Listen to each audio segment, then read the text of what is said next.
it's cool to always come back and do that for the school you went to. Again, it doesn't pay all the bills, but it's something near and dear to me. So to kind of come back and give that back to the program it's really something I've enjoyed.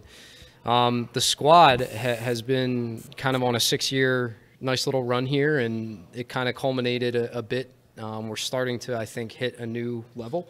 Last year was a big one. It was a state tournament qualification, first time in 35 years, and only the third time in the history of CBUS boys soccer. That's a shout out to the 1980 and 1982 team as well. So we added the 2017 team to that list, and then this past year was a big one as well. We won the league, we won the district, first one ever, and we went back to the state tournament back to back. So a lot of fun, really special group of guys this past year, especially a senior class that you know, I've been very close with them. I've been there 6 years and they've been there 4 of them. So, you know, 2/3 of the time that I've been at West has been with this group that we're about to send off to college, and it's been a really special experience. What's the pipeline like as I mean, obviously youth soccer is huge, and in terms of that pipeline moving into the high school level, you guys are a public school, so there are some limitations there, obviously, about who you bring in, but is there a relationship that you have with some of the youth soccer coaches, the youth programs locally, that ends up being your talent when they get to the high school level? So I'm a youth soccer coach myself, and I coach at a local club, Pennsylvania Rush Soccer. I coach 2 boys teams there. There's a little bit of overlap with a few kids that will end up coming through the West pipeline, but we look at it as all the clubs in the area do such a great job of preparing players. We have a saturated area for youth soccer, which is a great thing. You know, these boys come in and we encourage them. We say, you know, if you're playing year round, you know, it's different now. It's not play for a rec team and, you know, maybe play 2-3 sports for your high school. More and more kids now, they're still doing that, but instead of playing rec, they are playing higher level club soccer. We're seeing it translate to the high school game. Just a more well-rounded player, technically, tactically, physically, mentally, and then they come into our camp and hopefully we prepare them a little bit more. And, of course, high school soccer is a long way from the United States national team and U.S. soccer in general. However, there's been a commitment from what's been an ever-changing landscape at the top of U.S. soccer to understand that route from the very young levels of soccer all the way to the top. And me personally, I'm a believer that doing things right at those lower levels is going to make the difference at the higher level. You see even Christian Pulisic coming locally from Hershey and kind of what type of impact somebody like that can have when given the right opportunity. For him, it came overseas in kind of the real the real watershed years. But I wonder your thoughts on your role as a part of the youth movement. You said you coach youth soccer as well as high school soccer. All that is kind of on that ladder up. How do you feel your role is, and how do you feel we are doing as a whole? I've had the benefit of coaching at really all youth levels, all the way from your grassroots up to the development academy. I spent some time with Penn Fusion Soccer Academy in Westchester and had exposure to the highest level. That was actually on the girls' side. And you know, things have changed a little bit, and now we've had the boys' DA for years. Now we have the girls' DA. The high school game still has its place, and we still have players coming out of that level who are more prepared going into the college game. And I'd say more of the national look, probably most of it, is coming through that DA route, as expected, and that was the reason it was set up. And we're going to continue to make strides there, and I think we're doing just fine. I think on the high school side, I think it's more the relationship with taking that step to college soccer. And the big thing for me is just the memories. I mean, they get to be around these things, and I still remember stuff from my high school years. This is stuff they're going to remember forever. When they're going to be on a college field someday, they're going to remember what they had to do in that situation to pull from that memory. And I think to me, that's the real value. Playing in front of fans, playing in front of your community, playing in front of not just necessarily families and college coaches and scouts, but a bigger body that, you know, I think that prepares you for playing in college and hopefully beyond that someday. You have to be able to play in front of fans. Absolutely, yeah. And what do you think about the college game in general? I know that there are thoughts on both sides of the aisle about, being a fall sport, and then that's it. And then you go and do your own thing in the time in between the end of December and the beginning of August. There's also folks that say if we really want to make that a a pathway to a development team, a national team, that there's a need to make it a year-round type of thing, play a lot more games than 20 or 30 games or whatever they play. How do you feel about that? I think there's a place for both. I think the cool thing about what we have going on now across the country is there's a lot of different routes that a young player can take. You can come through your local community. You can play for your high school. If you feel you've outgrown that from a club perspective, you go and you play for a higher level club. And there's even another one above that. Yeah. I always say if you think you're on a good team or a part of a good club, I guarantee you there's another one out there that's equal or better than you. And if you can push that level, there's so many options, which I think can get a little overwhelming for parents. But I think at the end of the day, the one thing you know about high school soccer and college soccer is there's consistency. It's in the fall. We're garnered and wired to think in the academic calendar. It's the country we live in. Yep. And I think that's the one thing we know. It's there. We know it's in the fall, and then there's an off season. With the DA, there is no off season. It's year round. You get a month off in January and a month off in the summer, but the reality is it's the ratio of training to games is expected to be higher. They want you playing in more meaningful games. There's so many different routes you can go, and I think any good young player will identify them, and they'll find their path. This is the Vuvu Soccer Show live here from Villa Capri. 51 West Court Street, the best soccer bar in the burbs, our favorite place to come all the time. Me and Alex Krastowski here. Alex, been quiet over there. Want to give you your shot? Thank you, Bob. Appreciate it. Just let you guys have a discussion. No problem. It's a little early for me. 11 o'clock, right? Just a little bit. Just a little bit. But anything from because I know you've been involved in the soccer from the the youth side all the way up to you've covered some of the union games. So what do you see and anything you'd want to ask Stefan about? Well, I just have respect for soccer coaches. I coached, I think it was under 12 girls soccer one time, and I'll tell you, it was a hassle trying to get them to understand the game, play the game, just score goals. I'm pretty sure we went 0-12 or something like that. But I think that speaks more to your coaching acumen than anything else. I like to blame it on them. They can blame it on me. It doesn't matter. But yeah, just all the respect for just getting out there, spreading word about the game, teaching them how to play. I think it's great. Like you said, memories will last a long time. I didn't play soccer in high school.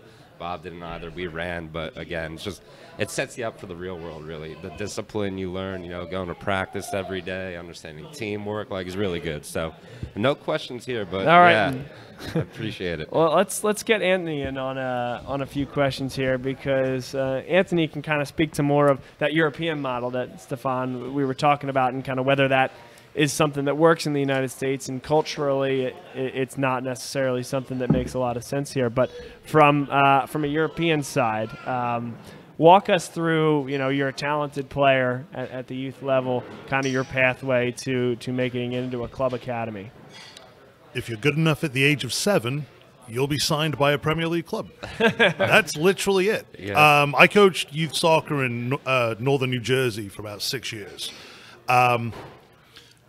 I think one of the things America's got going for it is there's so many different ways players get a chance to play. In the European model, the concept of school teams, it's so far down the totem pole, it's unbelievable.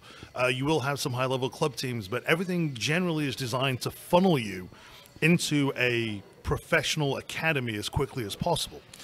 Over here, I think that as long as they can unify the coaching idea, you'll be fine. The professional game at the highest levels is getting more and more technical. I think as long as that trickles down through the U.S. culture, it's fine. One of the things I always struggled with on the youth level was that sort of transition when the kids hit 5th and 6th grade. They move from the 8-a-side field to the 11-a-side field. For me, that's crazy. What it ended up doing was marginalizing a lot of smaller, younger, talented players because they hadn't had that growth spurt yet. And my biggest concern is here in the U.S., you're going to find a lot of kids who will lose interest in playing because they're no longer able to keep up. And by the time they are able to keep up physically, they've gone into lacrosse or gone into another sport. Personally, I think they should remain on the 8-a-side field. I mean, Stefan could probably speak more to this than me, but stay on that 8-a-side field until, 7th, 8th grade, when everyone's sort of a little closer together in both physicality and ability. I think that would make for a stronger youth development path for a lot of players. But certainly, I mean, you only have to look at the improvements made because Look at what's going on in Germany now with all these talented young American players. We just talked about Christian Pulisic. Today we had Christian Pulisic playing against Weston McKennie in the Schalke Dortmund game. You've got Tyler Adams, who's heading over to Red Bull Leipzig from New York Red Bulls. That development path is there. And players are going over at 16. Pulisic had the benefit of a Croatian ancestry, which got him that EU passport. But you've got plenty of Americans who are moving over at 18, 19. Josh Sargent scored on his debut yesterday. These aren't players who had a natural path to Europe. These are players who just said, you know what, from a technical standpoint, I think I'm going to improve and I want to take the chance. And I think that European clubs will continue to be very interested in young American players as long as that technical development continues.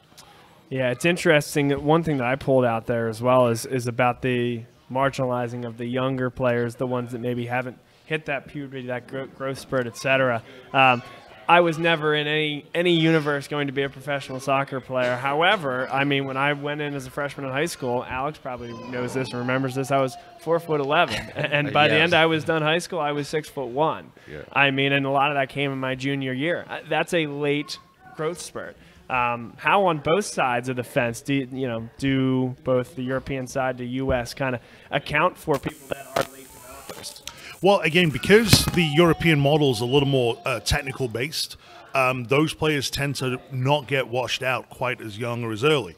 If they've got the development skills there, the tactical abilities, coaches will continue to work with them. There's always that expectation that the growth spurt's going to come. But at those lower levels, Manchester United youth teams, they're not worried about winning. They're worried about development. Okay. That's all that matters. I mean, when I was coaching, the one thing I stressed was technique, technique, technique. Don't instill too many tactics in the kids. Get them comfortable with the idea of executing the basics. So when you take that step up, it's second nature. You know, I mean, Bob, obviously you're a golf guy. Could you imagine if every time you were swinging a club, you were really concerned about your ability to swing a club as well as making the shot? Get that technique down pat, and then you worry tactically about what you need to do. And that I think is what the European clubs tend to emphasize a little more. It's not uncommon for players in the UK in particular to move up age groups. Manchester United have had players who were playing 2-3 years ahead because physically they could keep up, but they had the technical abilities too. Interesting. So switching gears a little bit, Greg Berhalter, new U.S. national team manager for both you guys.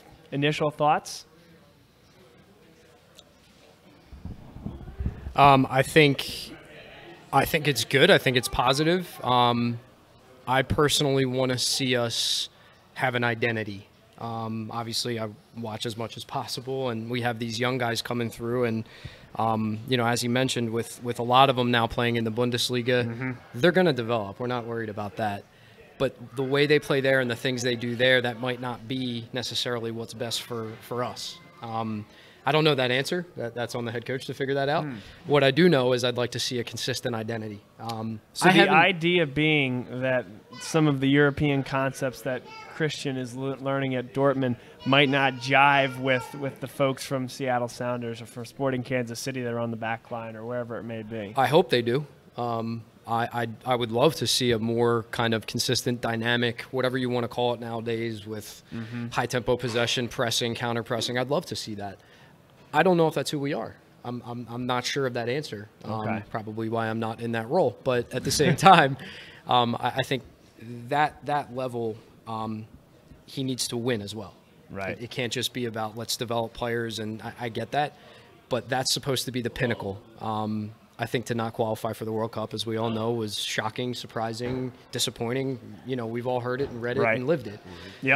First World Cup ever to since I've been alive to watch and not see the U.S. there was strange, very strange. For me, I want to see us kind of be who we are, and I think if I look at our player pool top to bottom, I think you have these players who possess these new technical abilities and this ability to be dynamic in the offensive third. But at the end of the day, we also need to win games 1-0. We need to defend. We need to do it collectively, and we need to just be fantastic on the counterattack. I think that's our value, is use our technical ability in those moments. We're not going to build out of the back, and I mean, if we are, great, but I think you're maximizing your chance to lose the ball. I'd love to see us defend as a unit, go ahead and be hard to play against, be hard to score on, and then just counter. And I think that's who we are. Call it what you will, 4-5-1, 4-2-3-1. I don't know. I mean, I could also argue we could play 3 at the back, But sure. I'm interested to see what he does. I'm interested to see how the rising 20s come through, and even younger than that. And again, how the development academy for the boys continues to develop those players for us. Right. Stefan, don't worry about not having those answers, about not having the gig. Guys that have had the gig haven't figured out that answer. So don't worry about that. My apprehension is at that level, and we see it in the college game, and you see it with managers. We call it the Premier League roulette. I mean, managers are getting fired every 3 months. I mean, and the life cycle. I feel like we don't give guys enough of a chance. Agreed. And I'd love to see us stick with someone for a long time and let a vision actually play out. Which I think we tried with Klinsmann, and I think it just didn't work for a number of reasons, and that's fine. I'd love to see us stick with Berhalter and see what his vision and now with Ernie Stewart in a bigger role, let's see what we can actually accomplish, but let's stick to something. That's what I'd like to see is consistency.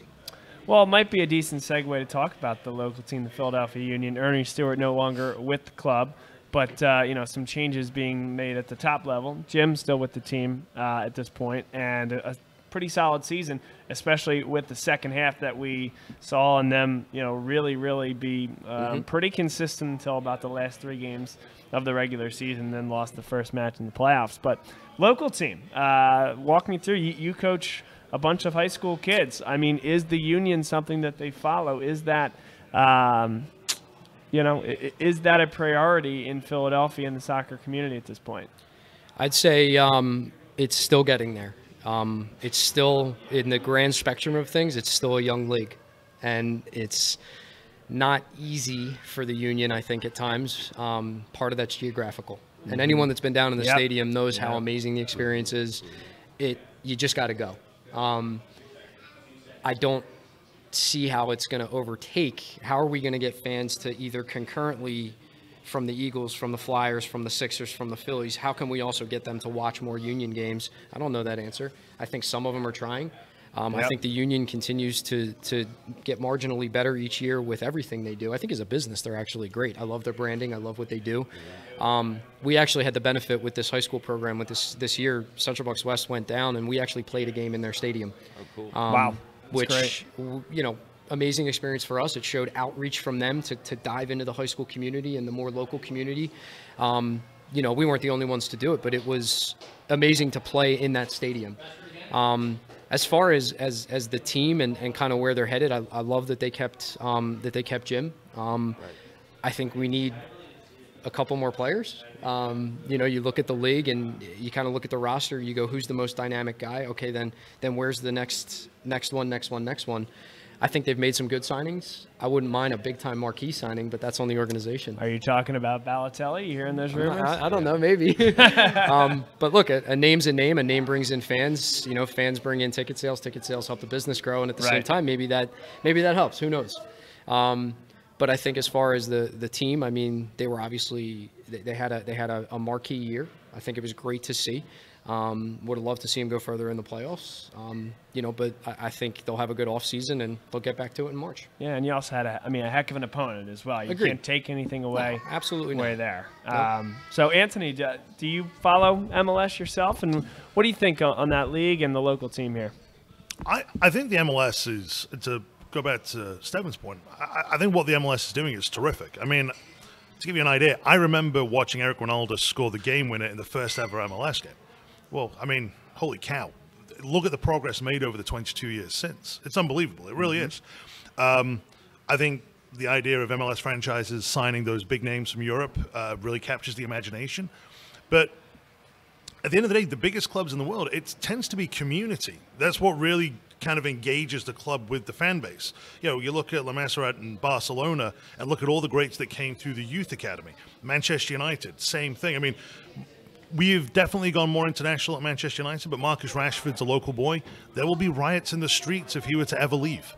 And I think that as the MLS is able to dig in more on their own youth academies and bring players up, it's going to help tremendously, because that player is going to be viewed as a local boy or young lady if the women's game takes off to the same level. And that's going to, again, it's going to inspire a lot of local support for them. My buddy's his best friends with Marcus Rashford. I got to check it out. No one's sitting there saying, oh yeah, my buddy's best friends with Romelu Lukaku. And that's not a knock on Lukaku, but right, that's just how it goes. And, yeah, and I think the MLS is going to do that.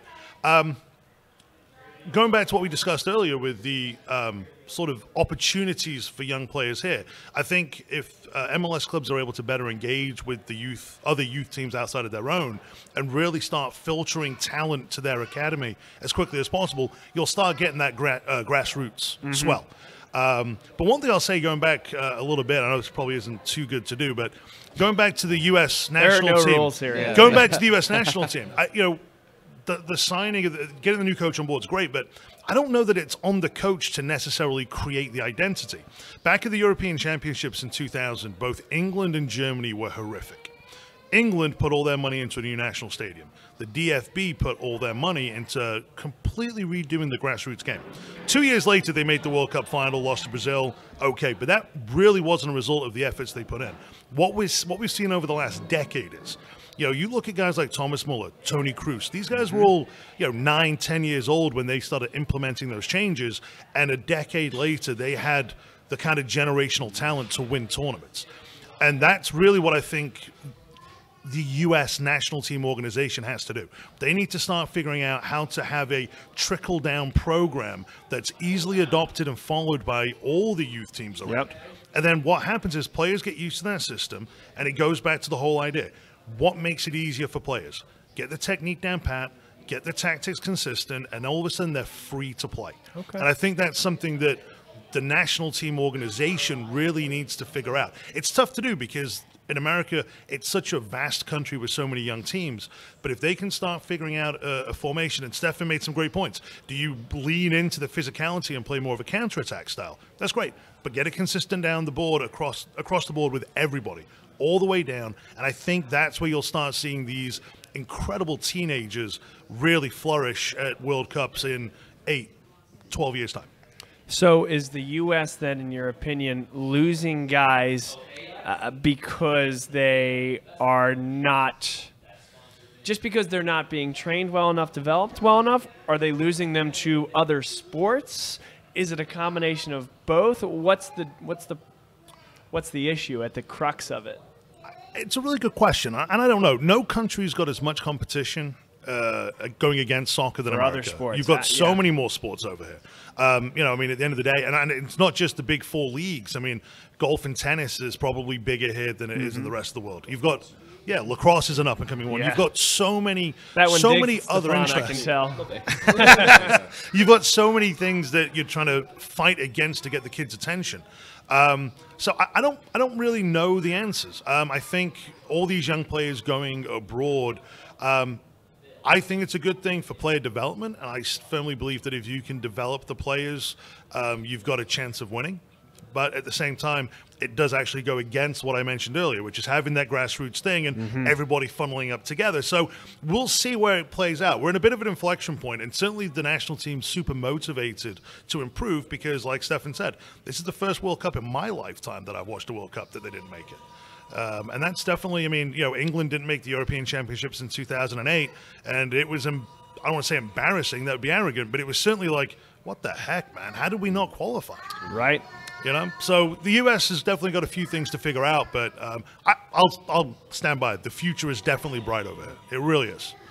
This is Vuvu Soccer live from Villa Capri in Doylestown. Bob Long, Alex Kristaska. We have Stefan from CB West. We have Anthony representing Manchester United. And as I learned, as before we got on the show, is a big golf fan, which is, or at least your pops is, and you are tangentially connected. So, yeah, years of sitting on a sofa on a Sunday watching golf swings has got an appreciation for the game, even though I have zero ability. But just a barstool conversation, bellying up to the bar here at Villa Capri, and I think it's been a tremendous conversation so far. We're quote unquote solving the world's problems, at least on the soccer side, which is exactly how a bar conversation should go.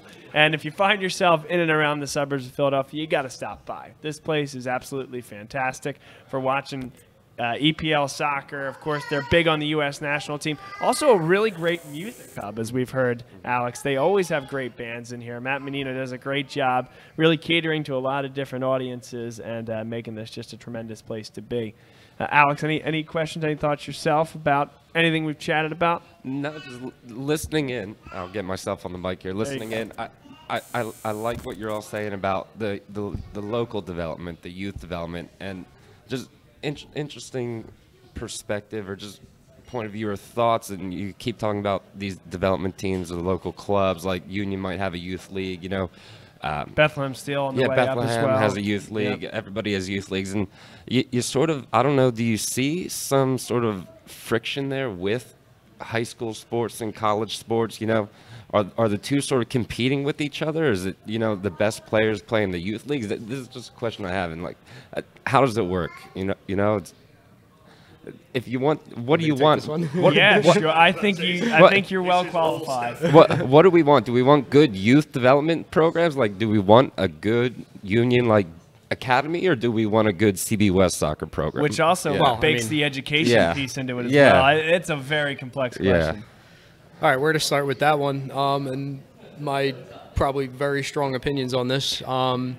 I think it depends on the player and their goals. Okay. And I think from an identification standpoint, again, completely different than the academies everywhere else because the level of competition is so high. We don't. I think this whole sports specialization thing is new to us, to be honest. And new to us being the U.S. or I think so, from a soccer perspective, yeah. And it's working for some. But again, what does it say that you have a player like Pulisic come in and then the best thing for him is to go elsewhere to develop and then come back? Right. So we don't have it figured out yet in terms of how to do it on our own, if you will. And I think, you know, what Anthony talked about with the federation figuring out the identity, I'm excited about Ernie Stewart coming in for sure. I think his ideas are, I think they're the real deal. And I think in an 8 to 10 year period, as long as we stick with it, we could see change. That we talked about the benefit of kids having so many different options and paths. Right, yeah. Again, that's not just soccer, that's paths for other sports to get them into either let's think about it from a high school perspective. You have prep schools and private schools where they're going to play two sports and probably get ushered into a college experience educationally and athletically, more well-rounded. And then you have public school where you're going to come in, you're going to go to the school that you happen to live in that area, and you're going to have a probably different experience. I think it depends on the goal. I think if the goal is to develop world-class professional players, it seems like it needs to be through the DA. If the goal is to have a well-rounded experience with options, you play club soccer, either local or kids are going further and further now. We have so many great clubs in the area. And the region, to be fair. I mean, you've coached in Jersey. I mean, you don't really need to go far for good competition. Right. That's the reality. Right. So I look at it that way, and I have so many kids that'll come through, and they might be studs and superstars for us at the high school level and playing on a really good club team. They might play Division I. I don't know. Maybe. We don't have many Division I players playing high school anymore because they do play for the academy. Okay. So friction, yes. Yeah. I think more of them at that level gravitate towards that. But again, then they play for the academy. Then they'll play 4 years of college soccer. And then the big question for me is, then what? Are you going to play pro after that? And that's a very, very small percentage that do. Or are you going to go and get a job? Okay, yeah. And you're going to play either semi-pro or amateur league or whatever. Right. And you're going to go into the working world in some capacity. Right. Or like myself, you're going to coach. And that's going to become a part of who you are to stay involved with the game. I could never play in another men's league again and be perfectly happy because I'd rather coach. Okay. I'd rather see how we can impact kids at a younger age and help them find their path, but not force their path, which I think is, again, it goes both ways. It just depends on your goals. If you want to play pro, there's options to try and go that route. You also have to be good enough. Right? And you've got to encounter the right training along the way. If you want to be well-rounded, you're going to play high school, you're going to play club, you're going to go to college, you're going to get a job. You're going to learn a lot of stuff along the way to help you in your career. I think, that's the path I took, and I wouldn't take any of that back. Right. So it's good stuff. Really good stuff. Yeah. Anthony. The one other thing I'll weigh in with, Ernie Stewart coming on board's, I think, a really good get for the national team program and U.S. soccer on the whole. You look through and that team that played in the '94 World Cup, that was all pre-MLS.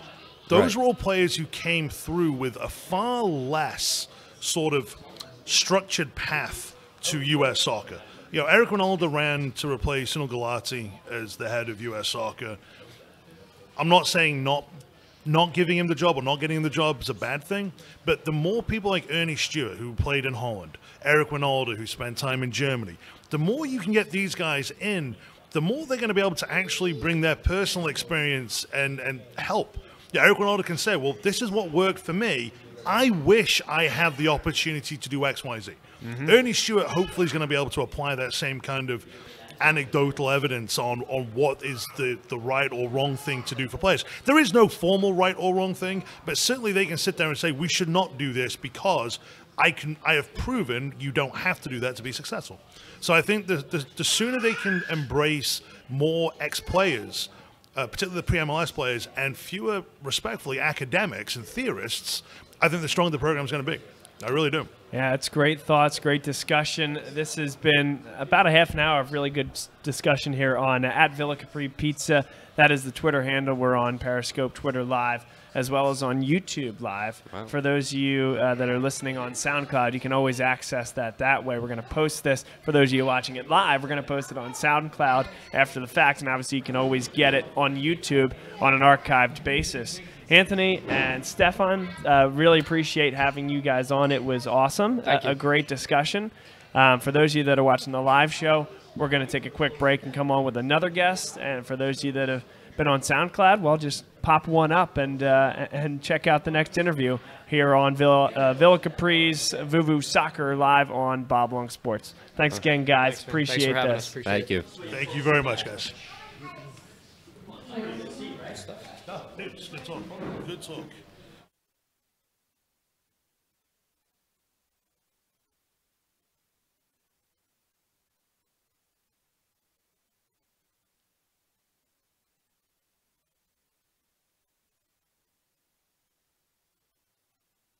What does your character look like? Does it bounce back after each setback? Does it stand out by standing up? Does it make good on good intentions? Character is invisible until it's not. Only through action will the world know what it's made of, what you're made of. Find out how you can strengthen the character of your community alongside empowered veterans and families of the fallen at travismanion.org.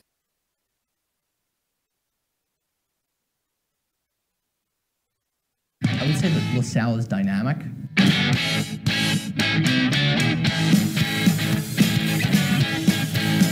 Prepared.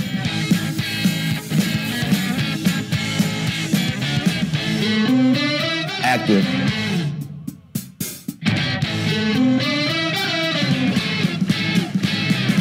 Diverse.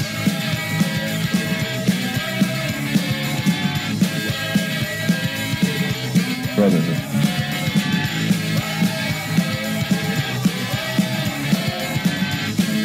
Family.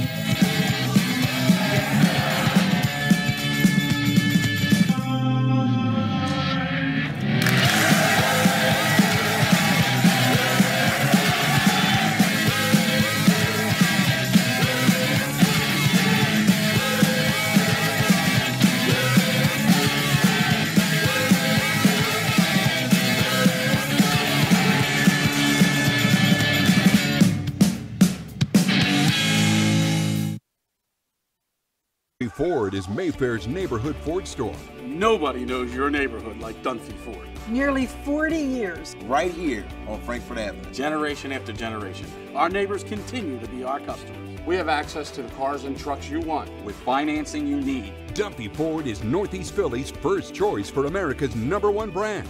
7700 Frankfurt Avenue in Mayfair. Online at www.dumpyford.com. Come experience the Dunphy difference. You'll be glad you did.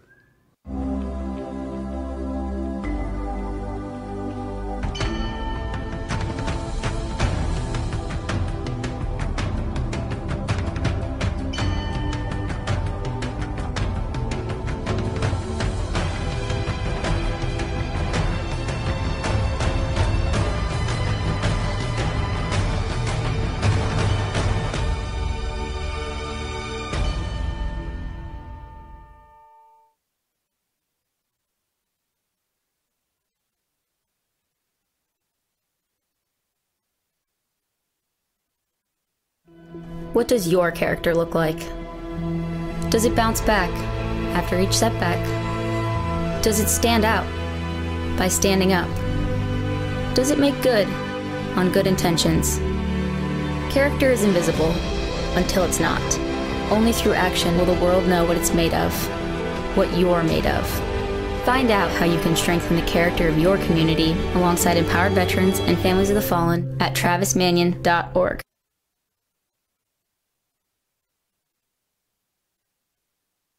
I would say that LaSalle is dynamic.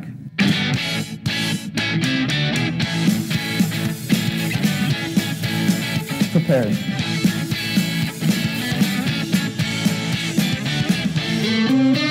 Active.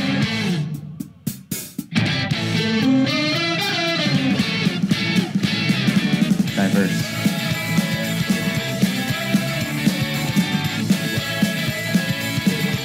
Brotherhood.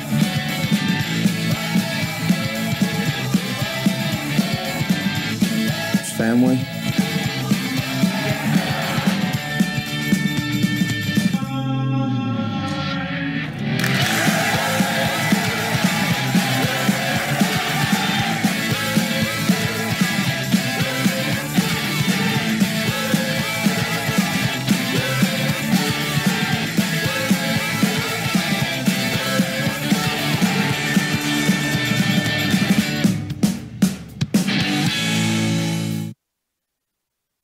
Ford is Mayfair's neighborhood Ford store. Nobody knows your neighborhood like Dunphy Ford. Nearly 40 years. Right here on Frankfurt Avenue. Generation after generation, our neighbors continue to be our customers. We have access to the cars and trucks you want with financing you need. Dunphy Ford is Northeast Philly's first choice for America's #1 brand.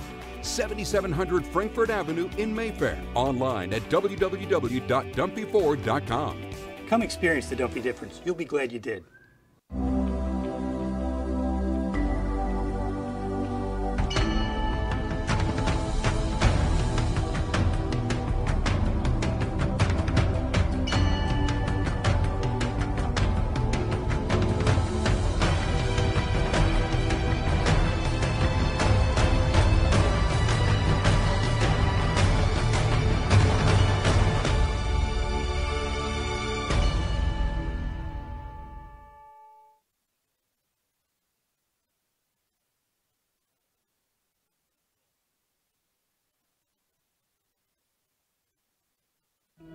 What does your character look like? Does it bounce back after each setback? Does it stand out by standing up? Does it make good on good intentions? Character is invisible until it's not. Only through action will the world know what it's made of, what you're made of. Find out how you can strengthen the character of your community alongside empowered veterans and families of the fallen at travismanion.org.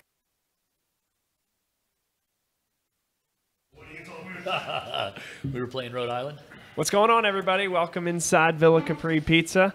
Bob Long, Nick Pace, and we got Matt Menino, the owner of Villa Capri. And this is a big morning for us here, Matt. We're excited to be pushing the hashtag MyPL morning through NBC Sports. We actually see on the TV, they're up in New York City right now. Rebecca Lowe and the whole team getting into it with the fans. And I know that you are very well connected, one, with the soccer community here in Doylestown, and consistently get great crowds out here for Premier League matches and have some great partnerships with some businesses that are very invested in Premier League soccer and soccer in general. And you see at the bottom right of our screen right now, hashtag MyPL morning. On the left, hashtag Let's Go to Villa. That's Let's Go to Villa Capri Pizza in Doylestown, a wonderful soccer pub, the best soccer pub, period, in Philadelphia, my friend. You run it, and I wanted to give you the floor here to talk a little bit about MyPL morning and kind of your vision for all this. Well, first, I'd like to thank you for coming out, Bob. Every time you come out, it's awesome. We love the atmosphere that you create, and it's part of what we're doing. And that's part of the big picture is, making it you do things and how you want to see things and place things in an environment that that you want people to be a part of, and this is part of what I like to see. If I was to go out to a bar or restaurant, I love the atmosphere that you create when you come in. It's old school internet radio, but it's radio. It's talking and face-to-face contact, and the atmosphere, not that crowded today, but there are times when people are in here and they're curious to what's going on in the corner, and you create that excitement. So again, the big picture is, creating an environment for us that's great for the customers coming in, and what I'd like to see in a sports bar, and that's the environment we've created with the beers on draft and the great food, and with my PL morning in the morning, and the atmosphere that we create is what we want everybody to feel when they're a part of this community when they come into Villa Capri. So we love the fact that and if you're out there, one of the things that we're trying to do is, the big picture is trying to get us posted on NBC, get Rebecca Lowe out here. It's a long shot, but you know what? You always shoot big, and if you do like coming out to Villa Capri, put that in your hashtag post or hashtag MyPLMorning, and then give us a reason why you like to come out and support us and support EPL and be a part of Villa Capri. That's great. And so walk us through a little bit of how everything came to be, how you came to be in this place, how your following came to be. I mean, big Arsenal fan base, but it's not just Arsenal. It's every type of fan, every group is going to have folks out here on a given Saturday or Sunday, and that makes it all the more fun. How did all this come to manifest? We've been here since 1968. We're the oldest pizza place in Doylestown, and Doylestown's a great community. I mean, it's top 12 places to live in the country. Sure. Rated by Travels and Leisure's magazine. So the community's great. We've got, you talk to Stefan, you've got great schools, great programs, great for kids. We've got Nick here. I played at Temples for 4 years, 86 to 91, and now Nick's here helping us out. He's bartending and helping with the soccer end of it. So I've got a little soccer background as well. Rebranded the bar about 4 years ago before the World Cup, 4.5 years ago. Decided to make it a sports bar, but more specific to soccer. I mean, we do the other sports, the Sixers, and we're not prejudiced against any of them. But our focus is EPL and making that and soccer. So again, going back to the environment, when we rebranded, put the bar back here, put some TVs up, and kind of made soccer a focus. Coincidentally, NBC was doing, they picked up the contract to soccer. We all met Ted Lasso for the first time. Yes, and they branded it and made it what it is, and it's a great venue to watch the games. It's consistent. Rebecca Lowe is awesome. The whole program is awesome, as you can see. They do a great job, and we just tie into what they're doing on a smaller scale, obviously. But that's great. And you have guys like Nick that come out here, big Manchester United fan. And also you have two little ones here with you. Small humans with us today. That's great. Matthew and welcome Brooklyn live to the air, guys. Yeah, you guys are live on the radio right now, yes? So tell us a little bit about your background. And I'm sorry, I think I was interrupting. These two little guys' names again? Matthew and Brooklyn. Oh, very nice. Well, good to see you guys. So walk us through playing at the college level, playing at Temple, staying involved with the game, obviously being a huge United fan, supporter. Yeah. I mean, I can start at the beginning. Sure, why not? States. That's right. It's a story. Poor Matt's heard this story several times now. But when I was in high school, there was really no soccer on TV at all. And I would wake up on Sunday mornings, like 6:30 a.m. This is a sophomore in high school. I was getting up on the weekends. Right. So I was getting up around 6. Hang on, please. And I was watching the Italian feed that would come in. It was RAI Network, and they would literally show recaps of La Calcio for a half hour. Mm-hmm. And as time passed, we started to get more. There would be more televised spots, let's say. And the following year, I want to say it was 92, 93. We started to get a review of the EPL, or the Barclays review. It was an hour-long show on Sunday nights. I was hooked. I was hooked immediately. And I saw a recap. I saw some highlights of the European Cup where Stuttgart was playing Leeds. And Leeds at the time had this Frenchman who wore his collar popped. And I watched these highlights and thought, wow, this guy is it, right? And I had already been addicted to the game for sure. But to see Eric Cantona do the things he did there, in that setting, on that global stage, because unlike in America, this is the world's game. We're getting better here in the States, but to see the fan following and just the real fanaticism that these other places around the world exercise. The following year, Fergie bought Cantona. That was the influx of, all the Man United youth movement, which was Beckham and Giggs and Scholesy comes through and Nicky Butt and these names, Gary Neville. So that was it, man. And I was, no, I'm good. Thank you. Thank you for sharing. And that was it. I was hooked. Following year or two later, started to see more and more football on our television screens. The columns in the newspapers paid a little bit more attention to it, and give me 1 second, honey. Daddy. And that was it, man. I mean, and then I was fortunate enough to go on to college and play a little bit. Flirted with some like semi-pro play, but just the feeder system early on for MLS was so disjointed. Like, I was playing with Red Rage, and we were a feeder team for DC or for the Kansas City Wizards. So that's how far back we're talking. Yeah. Started to think about, well, Kansas City Wizards scouts will see us play when they're playing the Metro Stars. Are they really going to come from a Metro Stars Saturday, on a Saturday afternoon, travel down to Reading to watch us play, to turn around and head back up? And at that point in time, I had my teaching degree, and I fortunately landed a job, and it was just, I was meant to, be around the game, be invested in the game, but in a different capacity, which I was fine with, and now I have all these kids and stuff, and my career as a teacher is conducive to their lives, their lives at school, and when they're home, I'm home. But I can be around the game, I can coach them, I can coach other teams and stuff. So that's really where I've concentrated my energies anymore. And where's your coaching travels led you right now, and where have you been from a coaching perspective? I coached some different high school teams locally, which was a wonderful experience. Worked with some people in the area that are bigger, big names for us. Sure. Where have you been? I started high school with Souderton High School, which is, if you're familiar, a little, north and west of us here, or maybe just west of us here, with a guy named Tom Quintos for about 2 years, and then from there I left and I actually landed a head coaching job at the high school I work at, Capri. Oh, cool. Did that for a little while, and then I was at CB East with Mike Gorney, if you know that name. Mike is Hall of Fame coach from our area. He took he helped brand FC Delco, which, if you know the name Benny Olsen, who's a manager at DC United. I was fortunate to play a few games with Benny, which were silly. Like, Ben would do amazing things, and you just stand on far post, and your name would be in the paper because he bounced the ball off your leg.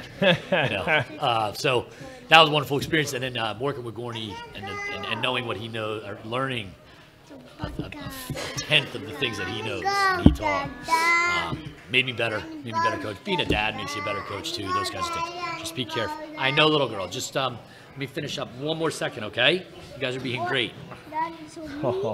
A new generation of soccer footballers right here on set. Yeah, actually, even when we walked in, my daughter, who's 2, she looked at the television screens and said, "Oh, look, Daddy, football."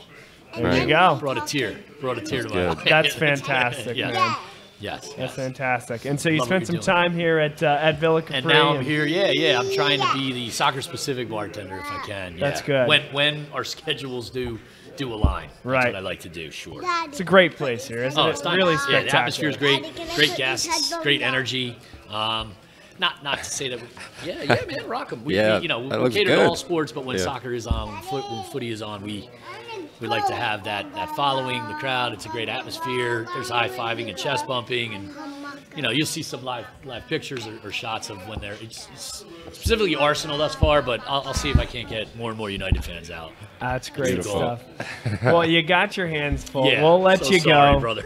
Don't be sorry. This is great. This is as I said, this is the real content. This is real stuff that people like, man. So glad you've been able to stay involved with the game, be involved here at an unbelievable place, and be able to teach these young folks the game as well. Yeah, beautiful. So Nick Pace, appreciate you being on, man. Cheers. Thank you. Great stuff. Cool. All right, man. Bye-bye, guys. You can keep the headphones if you want them. Sure. Oh, man. So, Alex, Fun stuff here so far. A lot of great guests. I saw that you just appeared on set, by the way, replacing Matt. I'm sorry if that was not wanted, not That's needed. okay. Yeah. That's okay. You guys both have great facial hair. Okay. So. Yeah, I have been growing my beard out, Bob. Thanks for recognizing. Absolutely, yeah. Some people say they can't see it, but I'm pretty sure they're lying. Yeah, so, well, some people say they can't do it like me. Okay. I can't do it. So. Hey, you got to try it once, Bob. Just give it a go. That's what you call peach fuzz, unfortunately, so it wouldn't work out so well. Nice. All right, well, I'm feeling pretty good. We're back. We're at Villa Capri, right? Yes, Soccer's we are. about to come on. Man City, I think, is playing Chelsea next, which should be a good game. This should be an absolutely unbelievable game. Yeah. We haven't talked much about the Premier League, but No. it seems like a much more balanced league this year. Yeah. I'd as have you to know, check the table. Run the tape back. To confirm how balanced it is, but I'll take your word for it, Bob. I don't know. Man City's pulling ahead, I thought, for a little bit. Yeah, no. But in terms of like 2 through 5. Yeah, that's what I'm saying. Yeah, there's some good company. You got Arsenal in there, Tottenham. That was a good Tottenham's in game there. last week in Arsenal. Was it Really Arsenal was. Tottenham? Yeah, or maybe Tottenham Everton. I forget. It but- was a back and forth game, and it's been a very interesting year. There's obviously Champions League going on as well. It's a fun time of year, and then not too long away, the January transfer window. Yeah, it's going to open that up. All of a sudden, you have teams that are finding themselves in the hunt of these races and trying to add that They one want to get some extra players. piece. It's like 76ers and Jimmy Butler this year, right? Just try to find that one extra piece. No, but that was great. It's actually nice, refreshing, not talking about the Premier League during a soccer show. Yeah. Getting the locals' perspective, talking to some coaches, some former players. You know, Philadelphia and I guess the southeastern portion of the state as a whole is it's a pretty good spot to be if you're a soccer fan, I'd say. Through all levels, you look at the high school games here, some good players coming out. I'd argue there's a decent community around the Philadelphia Union here. The colleges, you know, it's pretty good, I'd say. It's a good spot to be for a soccer fan. Tremendous. I just think the Union have an obligation / an opportunity to, you know, make it fun again. Make it something where it's cool for the high school kids to go down to those games. And, you know, it's not – I think they have an opportunity to do with turning over the front office a little bit and continuing to grow, going after that DP. One quick thought on the Premier League, by the way. That's actually Liverpool won now with a game in hand on Man City. They have a 1-point cushion, 42 points to 41. Very unbelievable in my mind that you're going through mid-December now, and you have 2 teams in the Premiership that don't have a loss yet. Yeah. Both Liverpool and Man City. Look at that. With how many games played? Just about 16. 16 games for played Liverpool, with no losses. How about that? 15 for Man City. Wow. So it's this is a very big one for Man City. That's going to be put on the line. Chelsea sitting at 5th in the table with 31 points. With a win, could overtake Tottenham, although they are both at 15 matches now. So Tottenham would have a match in hand at that point. But I mean, really a huge match, and it looks like it is 5 teams that are, you know, unless Man United and Jose Mourinho, although we had 2 Man U fans, they could have told us why Mourinho is going to still be in line and going to still be, you know, at the top of the club and kind of engaged, I guess is the word I'm looking for there.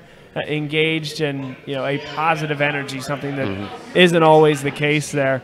We shall see, but Liverpool at 42, Man City 41, Arsenal 34, Tottenham 33. So pretty Chelsea big right gap there 31. between the top 2 and the rest of the guys, right? Yeah. I mean, a long way to go. Still 22 this fixtures is true. left, but should be very interesting. But, you know, we're getting probably to the end of our hour here. Really? Okay. It's been a lot of fun. Yeah, no, I enjoyed it. It's been a while, Bob, since we've been here. Yeah. Definitely, I'm missing English Paul. I'll say that much right now. Hey, English Paul, if you're out there, come on by. Stop on by. We have a 3rd microphone for you. I think it's looking pretty empty right now. Without English. The place it doesn't feel empty. It's just English Paul would be nice to have. English Paul is a presence unto himself. Exactly. Those are the exact words I was looking for there, Bob. But once again, we're promoting the hashtag MyPLMorning and hashtag Let's Go to Villa. MyPL Morning through the NBC Sports, the whole cavalcade of fans across the country at pubs just like this one, where they gather together for English Premier League football in the morning. It's great. Hashtag MyPL Morning. Hashtag Let's Go to Villa. Hashtag We're here. We've gone to Villa. Hashtag We've been there. That's right.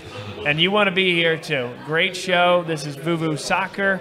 live on Bob Long Sports, and it's from Villa Capri Pizza in downtown Doylestown. Great show. I've enjoyed every minute of it. Alex, thank you, my friend. Thank you, Bob. Appreciate it. It's great coming out. Again, it's a great day out. The sun's shining. Soccer's on the TV. The pizza's pretty good here. It's actually very good, I have to say. Yeah. That's right. Just, had 2 slices of it. It's good. It's good pizza. Water's good, too. So wonderful. We're good. You can drink the water here. Yeah, you can. You can. You got to watch out for that these days, Bob. You never know, where you can and where you can't drink the water. But I can confirm for all our listeners that the water here is good. All right, I'll let you keep stewing on that. Want to thank Stefan and Anthony for coming on. Matt Menino, the owner here at Villa Capri, and Nick Pace as well. Great stuff from everybody. Thanks, everybody, for being alongside. For Alex Krasowski, I'm Bob Long saying so long from Villa Capri Pizza, and we'll see everybody next time right here on Bob Long Sports. Take care.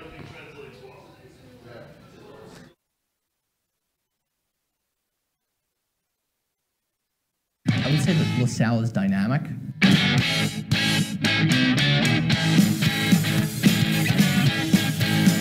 Prepared.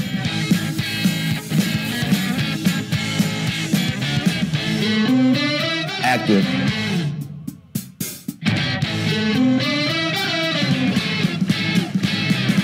Diverse.